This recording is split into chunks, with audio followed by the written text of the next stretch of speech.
ഉപ്പുറ്റി വേദനയെക്കുറിച്ചാണ് ഞാനിന്ന് സംസാരിക്കുന്നത്. വളരെയധികം പേരെ അലട്ടുന്ന ഒരു ആരോഗ്യ പ്രശ്നമാണ് ഉപ്പുറ്റി വേദന. ഇപ്പോൾ ഒ പിയിലെത്തുന്ന കൂടുതലും സ്ത്രീകളിലാണ് കണ്ടുവരുന്നത്. ഒരു നല്ലൊരു ശതമാനം, ഒരു 40 വയസ്സ് കഴിഞ്ഞ സ്ത്രീകളിൽ ഉപ്പുറ്റി വേദന വളരെ സാധാരണമായി കാണുന്ന ഒരു ആരോഗ്യ പ്രശ്നമാണ്.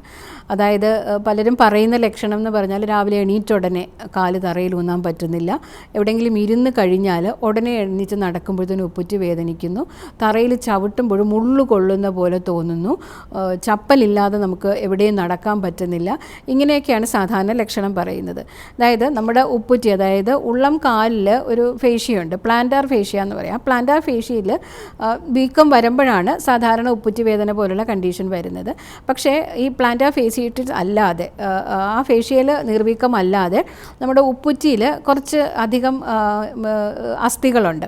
അസ്ഥികൾ കാൽക്കേനിയം എന്ന് പറയുന്ന അസ്ഥി നമുക്ക് കുറച്ച് അധിക നാൾ വെയർ ആൻഡ് ടയർ വന്നിട്ട് അത് തേഞ്ഞിട്ട് സൂചി പോലെ ആകുകയും ആ സൂചി മുന നമ്മുടെ ഉപ്പുറ്റിയിൽ കൊള്ളുകയും ചെയ്യുമ്പോഴാണ് തീവ്രമായ ഉപ്പുറ്റി വേദനയായി മാറുന്നത്. സാധാരണ അത് കാണുന്നത് ഒരു അധിക നേരം നീക്കുക, അധിക നേരം പ്രഷർ ഉപ്പുറ്റിയിലേക്ക് കൊടുക്കേണ്ട രീതിയിലുള്ള ജോലി ചെയ്ത്, ഇപ്പോൾ ഡാൻസേഴ്സ്, അതുപോലെ തന്നെ അധികം നിൽക്കുന്ന ട്രാഫിക് പോലീസ് ജോലി ചെയ്യുന്നവർ, ടീച്ചേഴ്സ്, ഇത്തരം ആൾക്കാരിലൊക്കെ അധിക നേരം നിൽക്കുന്നത് കൊണ്ട് തന്നെ ആ അസ്ഥിയിലേക്ക് കൂടുതൽ വെയിറ്റ് വരികയും ആ ഒരു കണ്ടിന്യൂസ് സ്ട്രെസ് ഫ്രാക്ചർ, അതായത് അത്രയും സ്ട്രെസ് ആ ഭാഗത്തേക്ക് വരുമ്പോൾ അതിന് തേയ്മാനം വരികയും അത് തുടക്കത്തിലേ തന്നെ ശ്രദ്ധിക്കാതെ വരുമ്പോഴത്തേനും വീണ്ടും നന്നായി തേഞ്ഞ് നമുക്ക് എക്സ്റേ ഒക്കെ നോക്കിയാലറിയാം അത് സൂചി പോലെ വരികയും അത് ആ ഭാഗത്ത് കുത്തുകയും ചെയ്യുന്നു.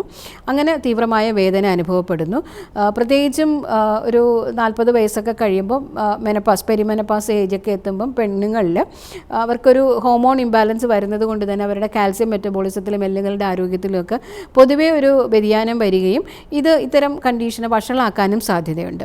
പിന്നീടുള്ളത് പ്രമേഹ രോഗികൾക്ക് നമ്മുടെ എക്സ്ട്രീം ടീസിൽ, അതായത് പാദങ്ങളിലേക്ക് ഒക്കെ ഉള്ള രക്തയോട്ടവും നെർവ് സപ്ലൈ ഒക്കെ കുറച്ച് ദീർഘനാൾ പ്രമേഹമുള്ളവരെ അത് നെഗറ്റീവായിട്ട് നന്നായി കിട്ടാതെ വരികയും അങ്ങനെ പെരിഫറൽ ന്യൂറൈറ്റിസ് പോലുള്ള കണ്ടീഷൻ വരികയും പാദങ്ങളുടെ രക്ഷ കൃത്യമായി ചെയ്യാതെയും ഇരിക്കുമ്പോഴത്തേനും അതൊരു അവിടെ നീർവീക്കം വരാനും ദീർഘനാൾ ഈ രോഗം ചികിത്സിക്കാതിരിക്കുമ്പോഴത്തേനും പിന്നീട് കാൽക്കേനിയൽ സ്പെർ പോലുള്ള കണ്ടീഷൻ വരാനും സാധ്യതയുണ്ട്. അപ്പോൾ നമ്മൾ പേഷ്യൻസിൻ്റെ അടുത്ത് പറയാറുള്ളത്, രാവിലെ എണീക്കുമ്പോൾ സാധാരണ കോമൺലി അവർ പറയുന്ന ഒരു സിംറ്റമാണ് എണീറ്റ ഉടനെ ഉപ്പുറ്റി തറയിൽ ചവിട്ടാൻ പറ്റില്ല എന്നുള്ളത്. എണീറ്റ ഉടനെ നേരിട്ട് ഉപ്പുറ്റി തറയിൽ ചവിട്ടാതെ കുറച്ച് നേരം ഇരുന്ന് ഉപ്പുറ്റിയിൽ അത് ഉള്ളം കാലിൽ കുറച്ചൊന്ന് നമ്മൾ മസാജ് ചെയ്തിട്ട് കുറച്ച് രക്തയോട്ടമൊക്കെ വരുത്തിയതിന് ശേഷം തറയിൽ ചവിട്ടുക. പിന്നീട് നമുക്ക് ആയുർവേദത്തിൽ ചെയ്യുന്നതെന്ന് പറഞ്ഞാൽ ഒരു സ്വേദന പ്രക്രിയ, അതായത് ആ ഭാഗത്ത് ഔഷധം ഓരോ വ്യക്തിക്കും വ്യത്യസ്തമായിരിക്കും. സാധാരണ ഉപയോഗിക്കുന്നത് പിണ്ടതൈലം, കേതകി, മൂലാദി പോലൊക്കെ തൈലമാണ്.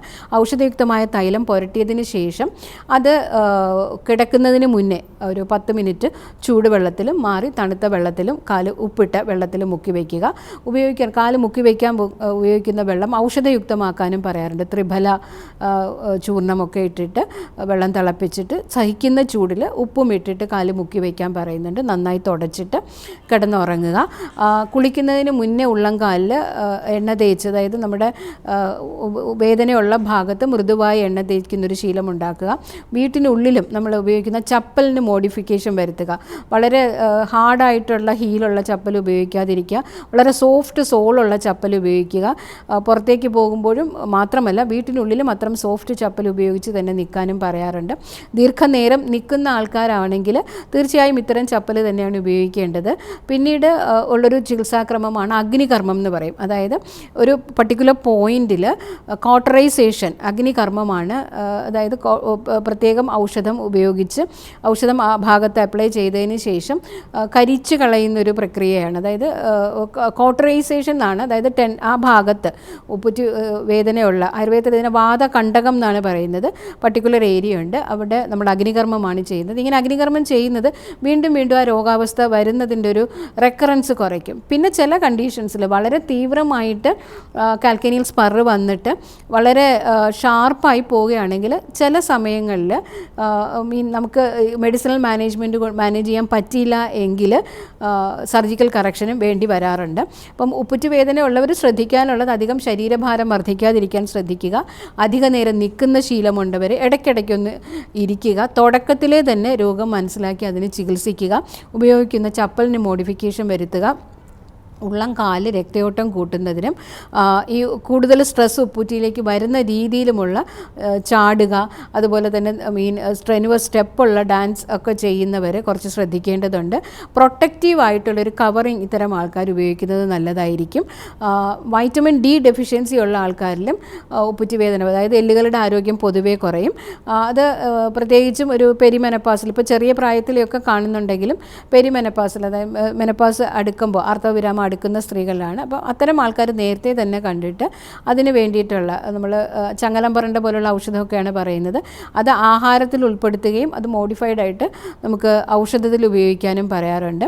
ഇങ്ങനെ നമ്മൾ ലോക്കലായിട്ടുള്ള ട്രീറ്റ്മെൻറ്റും അതുപോലെ തന്നെ ഉള്ളിലേക്കുള്ള ഗുഗുലു, ശല്ലകിയൊക്കെ അടങ്ങിയ ഔഷധങ്ങൾ ഉള്ളിലേക്കും കൊടുക്കുകയാണ് ഉപ്പൂറ്റി വേദനയുടെ ശരിയായ ഒരു ചികിത്സാക്രമം. പിന്നീട് ഉപനാഹസ്വേദം എന്ന് പറഞ്ഞൊരു ചികിത്സയും വളരെ ഫലപ്രദമായിട്ട് ഇത്തരം കണ്ടീഷൻസ് മാനേജ് ചെയ്യാൻ നമ്മൾ സ്വീകരിക്കാറുണ്ട്. ഉപനാഹസ്വേദം എന്ന് പറഞ്ഞാൽ ഉപ്പുറ്റിയിൽ മരുന്ന്, ഔഷധയുക്തമായ മരുന്ന്, അത് ഡോക്ടറിൻ്റെ നിർദ്ദേശപ്രകാരം അരച്ച് നമ്മൾ ചെറു ചൂടിൽ വെക്കുകയും അതിന് ഒരു വാതകരമായ തൈലം പുരട്ടിയതിന് ശേഷമായിരിക്കും വയ്ക്കുക. വാതകരമായിട്ടുള്ള ഇലകൾ, ആവണക്കില, എരിക്കല പോലുള്ളൊക്കെ ഇലകൾ വെച്ചിട്ട് നമ്മൾ പൊതിഞ്ഞ് കെട്ടി വെക്കാറാണ് പതിവ്. ആ ഒരു ബാൻഡേജിങ് എന്ന് പറയുന്നത് കുറച്ചധികം നേരം വെക്കേണ്ടി വരും. ഒരു 12 hours ഒക്കെ നമ്മൾ വെക്കേണ്ടി വരും. ഈവൻ ചില കണ്ടീഷൻസിൽ നമ്മൾ രാത്രി കെട്ടി വെച്ചിട്ട് രാവിലെ അഴിക്കാനും പറയാറുണ്ട്. അതും ചെയ്യുകയാണെങ്കിൽ ഈ ഉള്ളം കാലിലുള്ള നീർവീക്കം, നമുക്ക് ആ ഒരു ഫേഷ്യൻ്റെ നീർവീക്കം കുറയ്ക്കാനും കാൽക്കുലർ സ്പർ പോലെ കൊണ്ടുണ്ടാകുന്ന വേദന നമുക്ക് കുറയ്ക്കാനും സാധിക്കും. ഇങ്ങനെ കൃത്യസമയത്ത് രോഗം ചികിത്സിക്കുക. കൂടുതൽ തീവ്രമായി പോകുന്നതിന് മുന്നേ തന്നെ നമ്മുടെ